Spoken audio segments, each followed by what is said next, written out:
So for standard buttercream frosting, the ratio is 1 stick of butter, 2 cups of powdered sugar, 1 teaspoon of vanilla, and about a tablespoon of milk. Sometimes you need a little bit more if it's too dry. So I have 4 sticks of butter here because I'm making a 3-level cake. And so I always want to make more so I don't have to make it again later. And I don't even care if I have too much. It's fine. Don't be wasteful, but at the same time, just go ahead and make what you think you're going to need. Usually for an 8-inch round cake, you will need about 2 sticks of butter.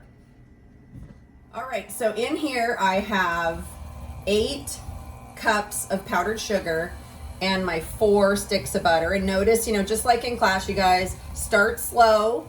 I'm using a hand mixer. I have a stand mixer, but I find that it makes a huge mess, especially when there's so much powdered sugar involved. So I'm using this just kind of, not super expensive hand mixer. Hopefully you guys have something at home you can use. I mean, I really wouldn't want to have to make frosting by hand. So if you need a hand mixer, or if you need to get one, they have them for like $10 at Walmart. They're cheap. So I'm gonna mix this up until my butter, which was room temperature when I started, by the way, until my butter's broken down. So that's all I'm doing. You can see there's big pieces of butter in here. There's still sticks of butter, but because they're room temperature, I pulled them out hours ago. They're breaking down pretty easily. So we're gonna do this, and then after I do this, I'll add the vanilla and the milk. I have not done that yet. If you are using, or if you want if your desire is white frosting, I unplugged myself by accident. If you want white frosting, you want to make sure you use clear vanilla, or maybe just don't put vanilla, because the vanilla will make the frosting a little bit yellow. Most of my frosting for what I'm doing is going to end up gray, so it's okay for it to be a little bit yellow. Okay, so I've added 1 tablespoon per stick of butter that was in here. So 4 tablespoons, and you can see it's starting to become frosting-like. And then I'm also going to add a teaspoon of vanilla, so it will be 4 teaspoons.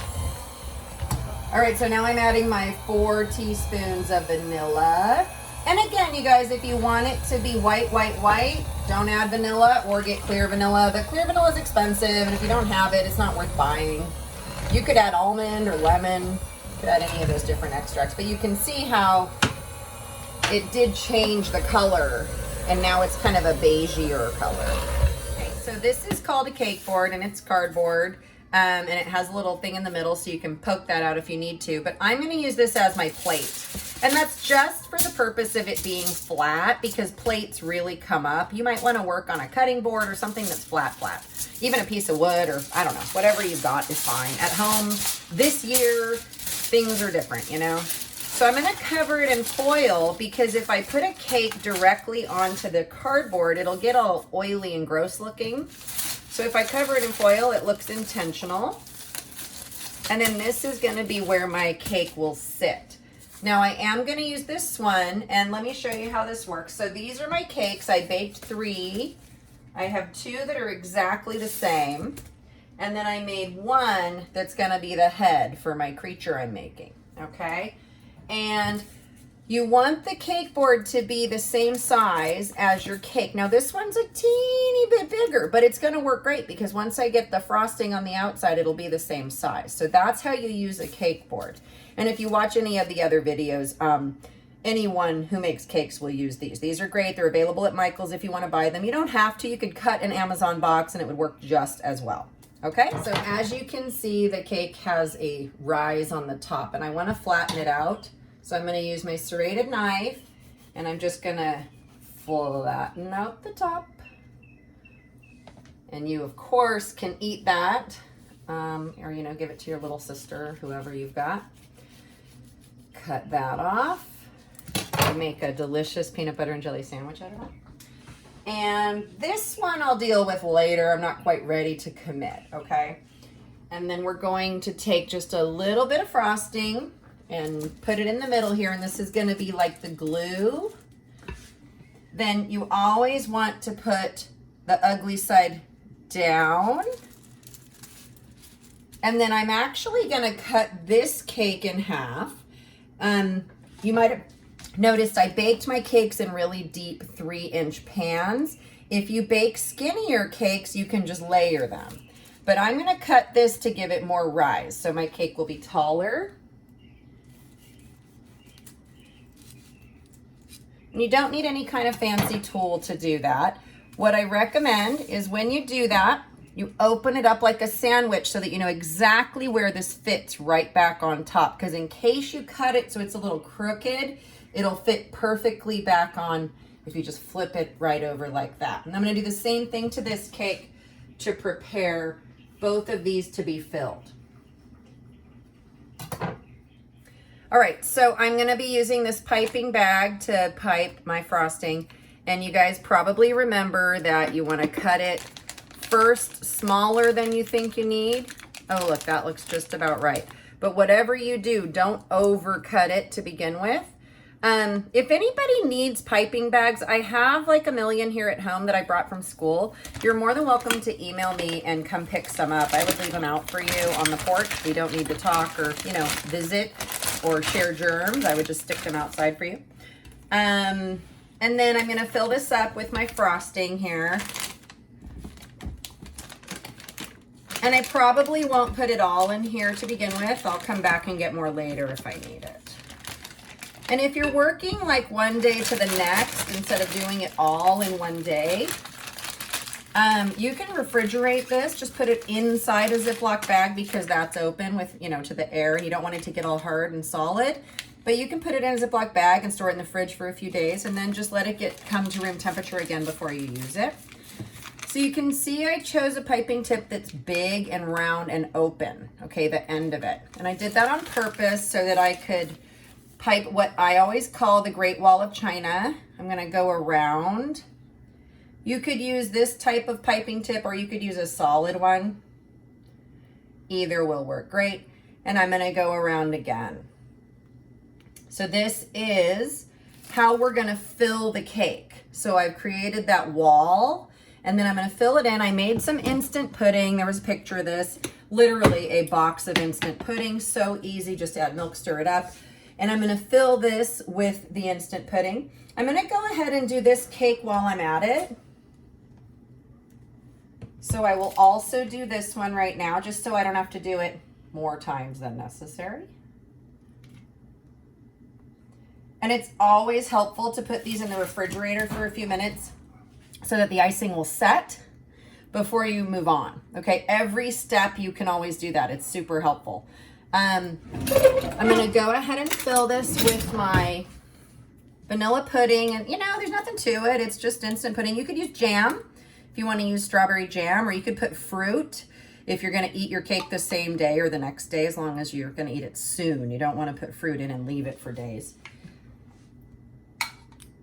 And I'm making a huge mess too, but I'm using all vanilla just because I thought it was easy. If you wanted to get super creative and use, you know, cookies and cream and add Oreo crushed stuff in there, you could do whatever you want. It's super fun.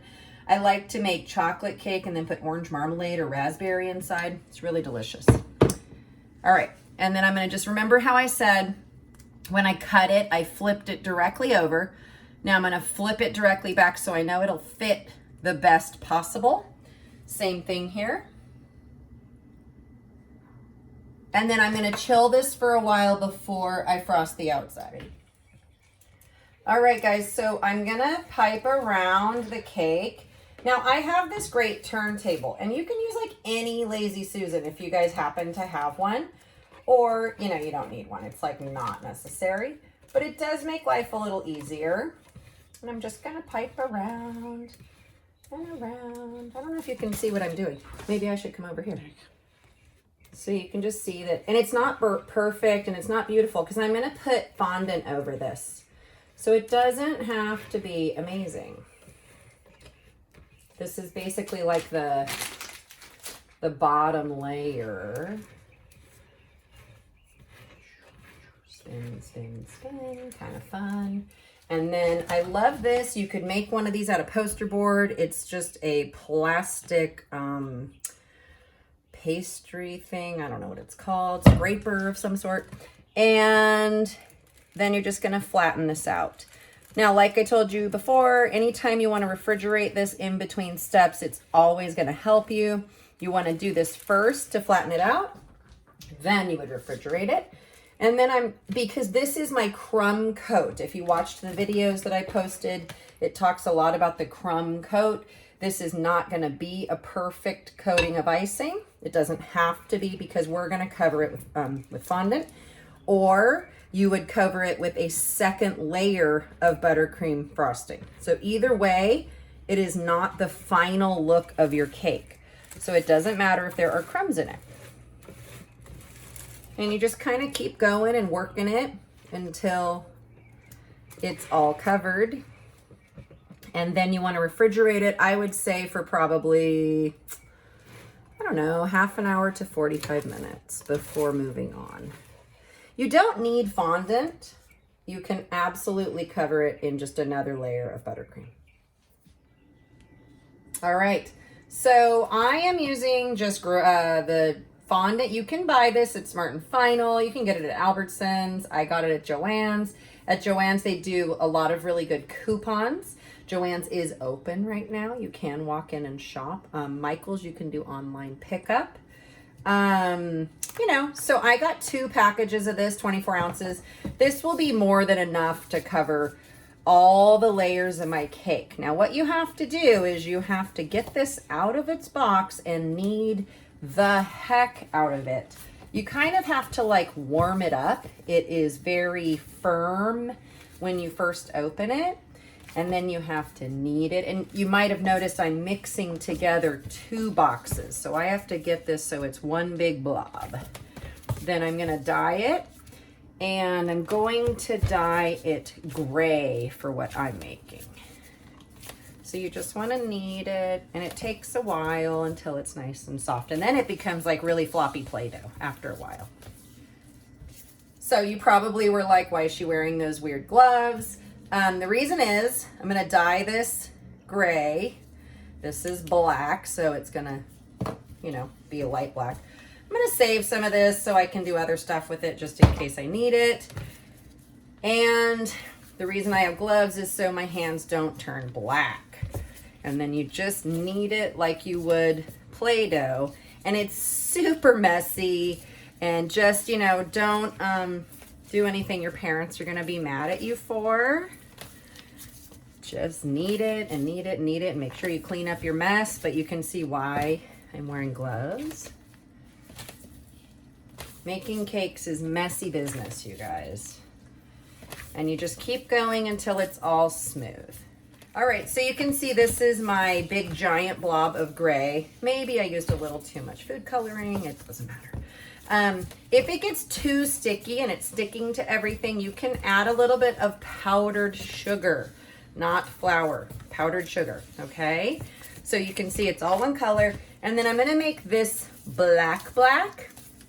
So I'm gonna keep working this until it turns completely black for my accent pieces. All right, so just keep going. And I will tell you that with the black, it does get darker. So don't worry if it's only this dark, it'll probably turn black anyway.